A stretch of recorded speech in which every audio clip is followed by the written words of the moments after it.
Sidik, CGP Angkatan Ketiga Kabupaten Pangkep, Provinsi Sulawesi Selatan. Aksi nyata budaya positif. Capaian umum modul 14.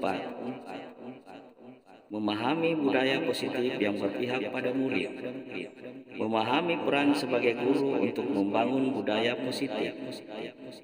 Membangun budaya positif yang berpihak pada murid baik di lingkungan kelas maupun di sekolah.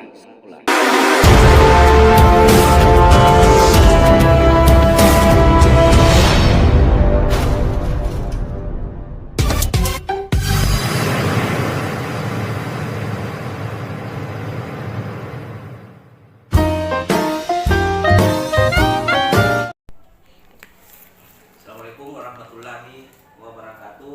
Waalaikumsalam warahmatullahi wabarakatuh. Selamat pagi dan salam sejahtera buat kita semua. Yang saya hormati Bapak Guru yang pada hari ini sudah meluangkan waktunya dalam suatu kegiatan, yaitu saya mempresentasikan modul 14 budaya positif. Ini adalah nama saya, Abdul Sidik, SMP Sementonasa 1, CGP Kabupaten Pangkajere dan Kepulauan, Provinsi Sulawesi Selatan, Angkatan Ketiga. Baiklah, pada kesempatan kali ini saya akan mempresentasikan budaya positif. Budaya positif atau ekosistem positif adalah sesuai dengan Ki Hajar Dewantara, ada yang terdapat di fokus bahwa kita ambil contoh perbandingannya dengan hidup tumbuh-tumbuhan seorang petani. Dalam hakikatnya sama kewajibannya dengan seorang pendidik yang menanam padi. Misalnya, hanya dapat menuntun tumbuhnya padi, ia dapat memperbaiki kondisi tanah, memelihara tanaman padi, memberi pupuk dan air, membasmi ulat-ulat dan jamur-jamur yang mengganggu hidup tanaman padi dan lain sebagainya.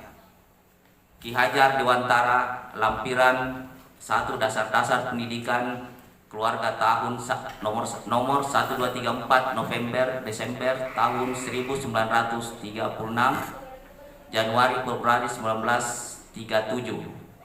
Yang pertama, eksplorasi konsep. Di sini saya akan memaparkan tentang perubahan paradigma stimulus respon lawan teori kontrol. Kedua, arti disiplin. Dan 3, motivasi perilaku manusia. Ketiga, keyakinan kelas, hukuman dan penghargaan. Keempat, kebutuhan dasar manusia. Kelima, posisi kontrol, dan keenam adalah segitiga restitusi. Yang pertama adalah perubahan paradigma. Di sini kita bisa lihat ada kepalan tangan. Misalnya seperti ini. Ada A dan ada B. Anda dan teman Anda. Sobeklah secari kertas kecil, tulislah benda atau sesuatu yang sangat berharga untuk Anda. Letakkan di atas satu tangan. Anda dengan genggaman benda sesuatu tersebut dengan segala daya. Buatlah sebuah kepalan. Teman Anda, B, akan mencoba dengan sekuat tenaga dengan berbagai cara untuk meminta Anda memberikan benda tersebut. Jadi ini adalah contohnya seperti ini. Kita mengambil sebuah kertas, kita genggam. Kita adalah A dan B adalah teman Anda. Teman Anda berusaha untuk mengambil genggaman itu, tapi kita tetap menggenggam. Artinya segala sesuatu yang kita sudah dapat memang susah, setelah kita genggam itu pun lebih susah karena banyak hal yang ingin mengambil apa yang kita sudah genggam. Jadi dengan kepalan tangan seperti ini, bahwa apapun itu kita harus pertahankan apapun yang terjadi. Perubahan paradigma teori kontrol, ilusi kontrol. Ilusi guru mengontrol murid. Kedua, ilusi bahwa kritik dan membuat orang merasa bersalah dapat menguatkan karakter. Ilusi bahwa semua penguatan positif efektif dan bermanfaat. Ilusi bahwa orang dewasa memiliki hak untuk memaksa. Dari kata ilusi, di sini kita bisa lihat adalah suatu bayangan Di mana kenyataannya seperti ini. Yang pertama kita lihat ilusi guru mengontrol murid. Artinya segala sesuatu itu guru yang berkehendak, bukan murid ya. Nah, itu kita membayangkan. Kedua, ilusi bahwa kritik dan membuat orang merasa bersalah dapat menguatkan karakter. Jadi kita membayangkan bahwa kita mengkritik seseorang itu akan membuat karakternya lebih merasa dia bersalah, padahal sebenarnya itu adalah untuk membangun. Selanjutnya, ilusi bahwa semua penguatan positif efektif dan bermanfaat. Jadi kita membayangkan bahwa semua penguatan positif itu efektif dan bermanfaat. Selanjutnya, ilusi bahwa orang dewasa memiliki hak untuk memaksa, dan memang kenyataannya seperti itu. Seakan-akan bahwa kalau kita merasa kuat, segala sesuatu itu harus diikuti oleh anak-anak karena kita adalah orang dewasa. Lanjut, perubahan paradigma, stimulus, respon, teori kontrol. Di sini bisa kita lihat, bisakah kita mengontrol seseorang? Stimulus, respon. Kita mencoba mengubah orang agar berpendengaran sama dengan kita, berpandangan sama dengan kita. Teori kontrolnya, kita berusaha memahami pandangan orang lain tentang dunia. Selanjutnya, perilaku buruk dilihat sebagai suatu kesalahan. Semua perilaku memiliki tujuan. Selanjutnya, orang lain bisa mengontrol saya, hanya Anda yang bisa mengontrol diri Anda. Jadi stimulus respon itu adalah berhubungan dengan teori kontrol.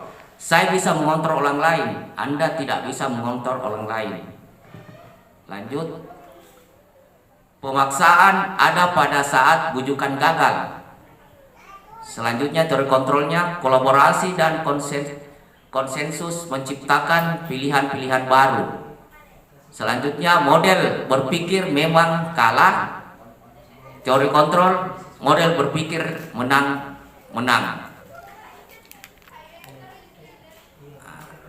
Selanjutnya, kita berbicara disiplin. Apakah makna disiplin? Makna disiplin berasal dari bahasa Latin, artinya disciplina, yang artinya belajar. Jadi disiplin itu yang selama ini kita ketahui bahwa disiplin itu terkadang sesuai dengan aturan, misalnya datang lebih cepat, pulang agak terlambat, itu namanya disiplin. Tapi ternyata disiplin itu artinya belajar. Makna asal dari kata ini berkonotasi dengan disiplin diri dari murid-murid Socrates dan Plato. Disiplin diri membuat orang menggali potensi menuju sebuah tujuan, apa yang dia hargai.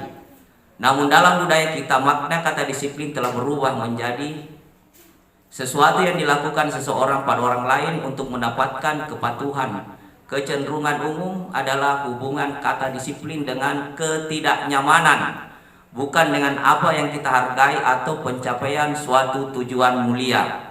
Jadi seulangi lagi, kata disiplin dengan ketidaknyamanan, bukan dengan apa yang kita hargai atau pencapaian suatu tujuan mulia. Teori motivasi perilaku manusia. Nah, seperti kita lihat di sini, pertama, untuk menghindari ketidaknyamanan, hukuman apa yang akan terjadi apabila saya tidak melakukannya. Ini adalah motivasi eksternal. Kedua, untuk mendapatkan imbalan dari orang lain, apa yang akan saya dapatkan apabila saya melakukannya. Motivasi eksternal, itu dari luar ya. Ketiga, untuk menghargai diri sendiri, menjadi insan sesuai harapan kita. Saya akan menjadi orang yang seperti apabila saya melakukannya. Motivasi internal, tujuan disiplin positif.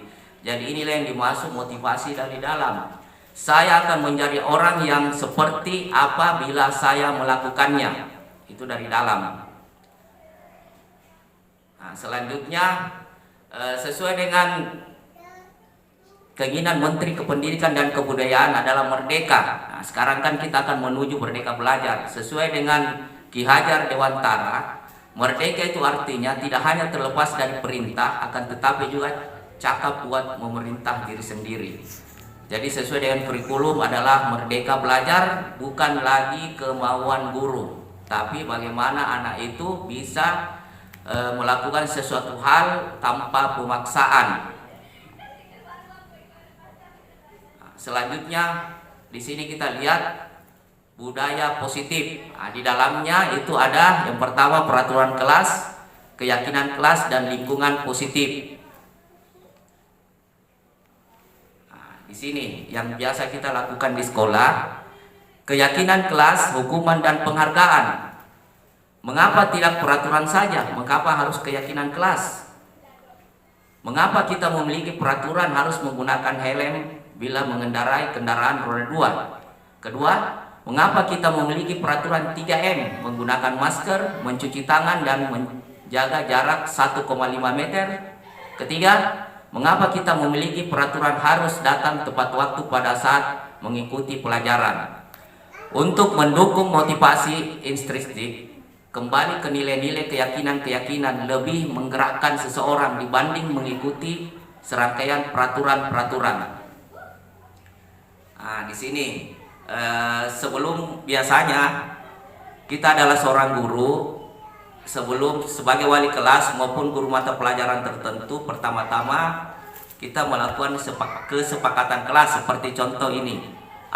Kami guru dan murid yang saling menyayang, kami murid yang semangat belajar, kami murid yang peduli dengan teman-teman. Jadi kesepakatan kelas ini bukan kemauan guru, tapi kemauan bersama guru dan siswa. Nanti akan kita bahas lagi lebih lanjut.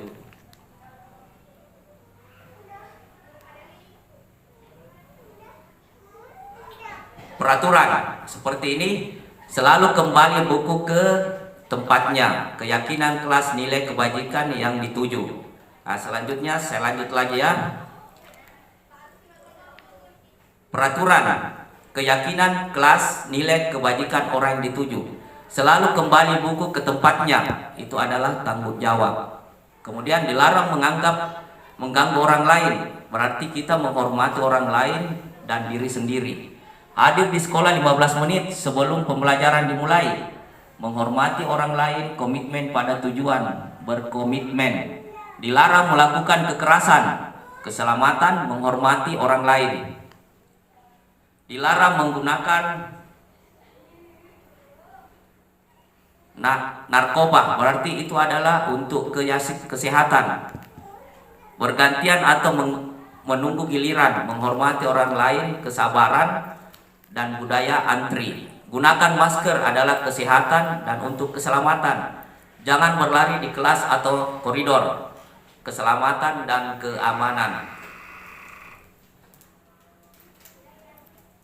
Ini kita bisa lihat, dihukum oleh penghargaan. Pengaruh jangka pendek dan jangka panjang. Penghargaan menghukum, penghargaan mengurangi ketepatan, penghargaan tidak efektif, penghargaan merusak hubungan. Seperti ini ada tindakan guru, hukuman atau sanksi. Mencatat 100 kali di dalam buku kalimat, saya tidak akan terlambat lagi karena terlambat ke sekolah. Ini adalah hukuman atau sanksi atau konsekuen. Ini adalah hukuman. Kenapa hukuman? Karena tidak ada di dalam kesepakatan kelas. Lari mengelilingi lapangan basket 2 kali karena terlambat hadir di sekolah. Ini adalah hukuman. Kenapa? Kenapa dibilang hukuman? Karena ini bukan untuk, kalau guru olahraga yang memberikan berarti itu adalah konsekuensi atau sanksi karena berhubungan dengan mata pelajaran. Jadi kenapa kita berharap di sekolah itu jangan kita melakukan hukuman? Kenapa? Karena hukuman itu akan berjangka lebih panjang dan akan membuat anak didik merasa sakit hati. Kenapa dia sakit hati? Karena tidak sesuai dengan kesepakatan kelas yang telah dibuat. Jadi apabila anak tersebut disuruh lari keliling lapangan oleh guru olahraga, itu bukan hukuman, itu adalah konsekuensi. karena sudah terdapat di kesepakatan kelas dan merupakan salah satu yang terdapat dalam mata pelajaran olahraga. Nah, lanjut, murid-murid untuk push up 15 kali karena tidak menggunakan masker ke sekolah itu adalah hukuman, karena tidak terdapat di kesepakatan kelas dan tidak termasuk dalam mata pelajaran PJOK. Mengganti kertas tugas teman yang telah dicoret-coret itu adalah sanksi. Karena kenapa? Ada di kesepakatan kelas. Nah, kita lanjut. Lari mengelilingi lapangan basket 2 kali karena terlambat 10 menit untuk pelajaran PJOK. Itu namanya sanksi. Yang tadi itu berbicara keseluruhan, bukan termasuk pelajaran PJOK. Kecuali mata pelajaran tertentu, misalnya dia tidak mengerjakan tugas untuk mata pelajaran seni budaya, dia disuruh menyanyi atau disuruh menari, itu adalah konsekuensi, bukan hukuman. Misalnya mata pelajaran bahasa Indonesia, dia tidak mengerjakan tugas dan dipanggil ke depan untuk mengarang, baca puisi, itu adalah sanksi. Dan apabila disuruh push up itu adalah hukuman. Kenapa bisa dibedakan hukuman dan sanksi? Terkadang kita seorang guru, kita tidak bisa melihat, kita samaratakan saja. Dan akhirnya membuat peserta didik merasa hatinya terasa terpendam sampai jangka waktu yang tak menentu, karena tidak termasuk di kesepakatan kelas, dalam hal ini guru mata pelajaran. Jadi itu kita harus paham yang mana termasuk hukuman dan mana termasuk sanksi. Hukuman, sesuatu yang menyakitkan harus terjadi. Nah, itu adalah hukuman. Kenapa dia bisa merasa menyakitkan? Karena dia tidak tahu kenapa semesti dihukum, kenapa mesti saya dilakukan seperti itu. Selanjutnya, sanksi konsekuensi. Sesuatu harus terjadi. Kenapa harus terjadi? Karena ada kesepakatan kelas yang kita buat antara guru mata pelajaran dengan siswa, begitupun antara wali kelas dengan anak walinya. Itu adalah sesuai dengan sanksi atau konsekuensi. Membuat anak sakit hati, fisik maupun hati, untuk jangka waktu yang lama. Seperti tadi yang saya sudah katakan, apabila kita memberikan suatu tindakan yang berupa hukuman, akhirnya membuat peserta didik kita merasa sakit hati sepanjang masa. Karena itu dia tidak tahu kenapa semesti dihukum seperti ini. Dan apabila dia diberi sanksi, membuat anak merasa tidak nyaman dalam jangka waktu pendek. Memang pada saat itu dia tidak merasa nyaman, tapi setelah dia tahu bahwa saya diberi sanksi seperti ini karena memang sesuai dengan kesepakatan kelas yang kita buat. Selanjutnya, anak membenci kedisiplinan. Nah, itu adalah hukuman. Anak menghargai disiplin. Ya, jadi itu dibedakan. Kalau kita memberi hukuman, pasti anak akan benci disiplin. Tapi kalau kita memberi sanksi, anak akan mencintai kedisiplinan. Paksaan, hukuman itu di dalamnya ada pemaksaan. Beda dengan sanksi, stimulus tanggapan. Mendorong anak menyakiti diri sendiri, itu adalah hukuman. Mendorong anak agar mudah menyelesaikan diri, itu adalah sanksi. Konsep diri yang buruk, konsep diri yang baik. Anak belajar untuk menyembunyikan kesalahan, sanksi. Anak belajar untuk mematuhi peraturan.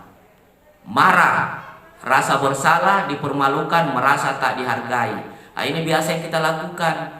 Kita memberi anak tindakan, ternyata itu membuat anak merasa marah, rasa bersalah, dipermalukan, merasa tak dihargai. Kenapa?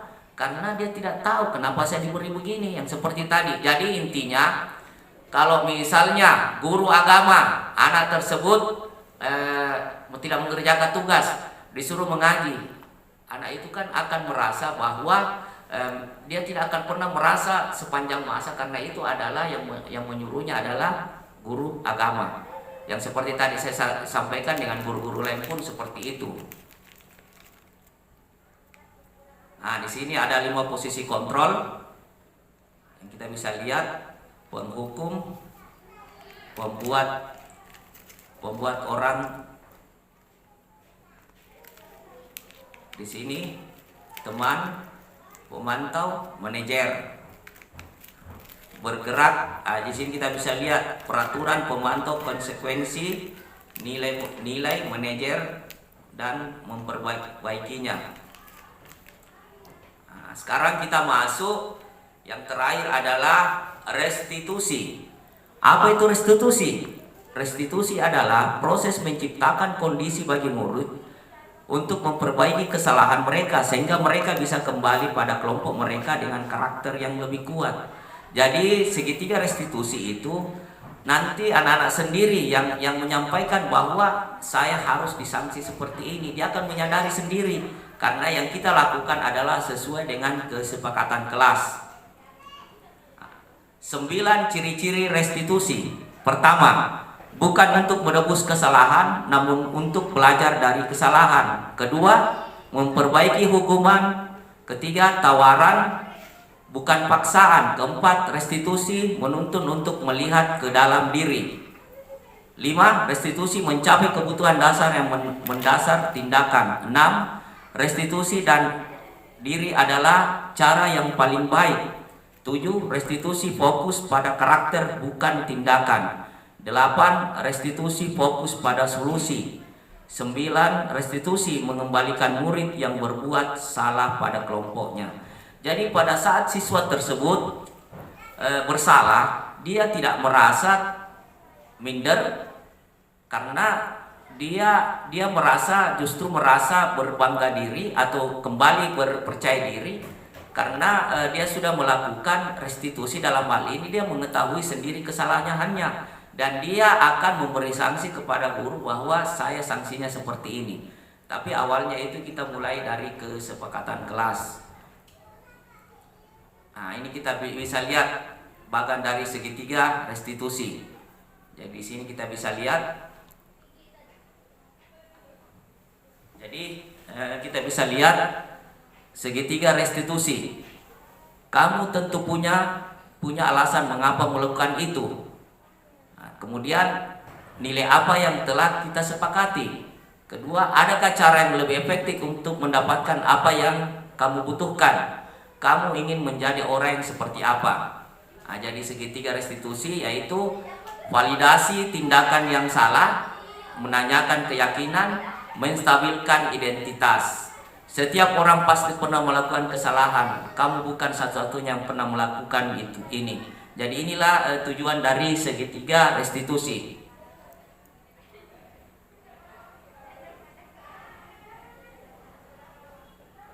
Di sini ada yang dinamakan kebutuhan dasar manusia.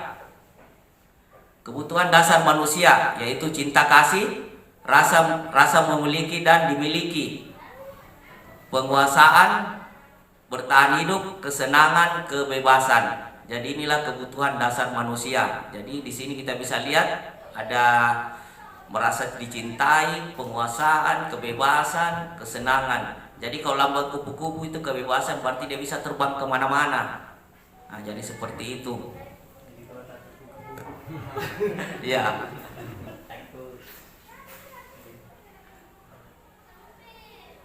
Oke, saya kira sampai di sini dulu. Jadi saya ingin juga mendapatkan umpan balik dari teman-teman. Siapa tahu ada yang ingin ditanyakan dan insya Allah saya akan memberikan sesuai dengan kemampuan saya.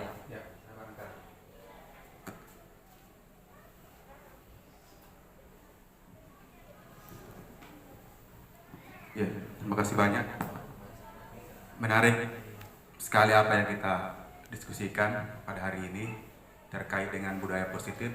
Tentu budaya positif ini sangat membantu sekali kita dalam mengelola kelas maupun mengelola sekolah kita dengan baik.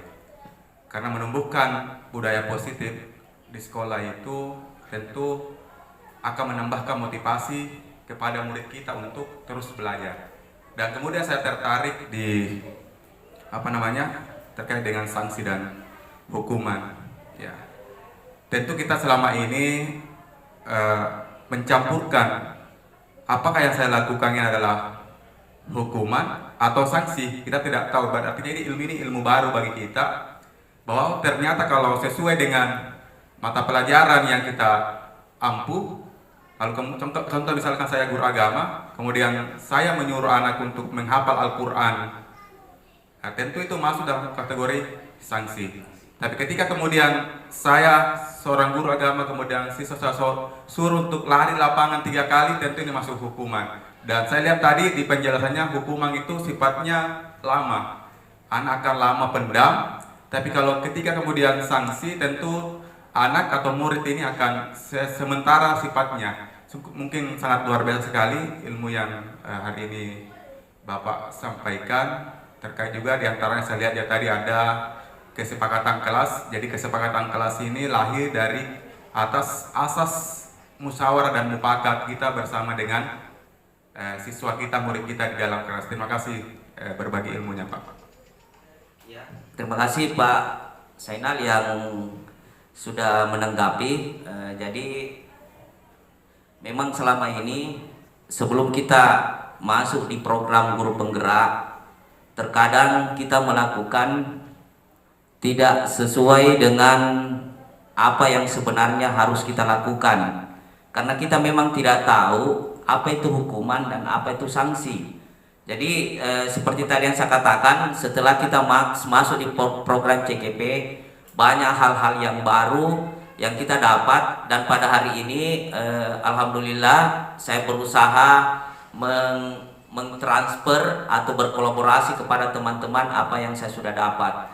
Jadi kedepannya kita adalah pendidik. Pendidik itu bukan kemauan kita. Kita harus berpusat kepada siswa sesuai dengan filosofi Ki Hajar Dewantara, yaitu pendidikan itu berpusat sama siswa, bukan kemauan kita. Kalau kita melakukan sesuai dengan kemauan kita, berarti ujung-ujungnya kita akan melakukan hukuman.